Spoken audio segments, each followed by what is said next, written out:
उत्तेजना देखा मिली और क्षतिपूरण बाबद को 10 लाख टंका दाबी करा जायछि। कटक खाननगर निकट में जड़े मद्यप कार ड्राइवर उन्मत्त कांड देखा मिली। बेपरुआ भाव में कार चलाई ड्राइवर जनक रास्ता कड़े बसी जड़े वृद्धर जीवन नहीं। मृत वृद्ध होती खाननगर भड़ाघर रोकवा बांकी कलापथर अंचल जोगीनाथ साहू।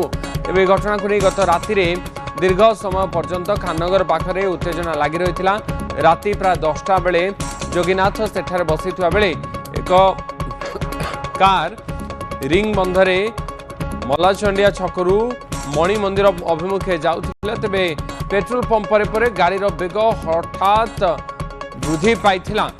गाड़ीर चालक नियंत्रण हराइबारु कारटी रास्तार बामपट को खूब जोर जाई रास्ता कड़े बसिथिबा वृद्ध को धक्का देथिला। ए बाबद अधिक सूचना पाई नवेश महांती आम सीनियर स्पेशल करेस्पोंडेंट मो सहित जोड़ी होती। नवेश, कटक रे हिट एंड रन एवं बहुत चेकिंग पर अमानिया चालकंकर एभली उन्मत्त कांड देखा मिली। कौन पूरा घटना नवेश? देखो गोटे पटे वर्तमान एसटीएफ पक्षर राज्य में जीरो फर्टिलिटी वीक पक्ष पालन करा जाउची एवं तार भितरे देखो घटना दुर्घटना घटुची एवं आपण जो कथारू आरंभ कले प्रक्रिया बिल्कुल ता ठीक। बारंबार चेकिंग होउची अनेक जगह चेकिंग तापर भी मद्यप माने भयंकर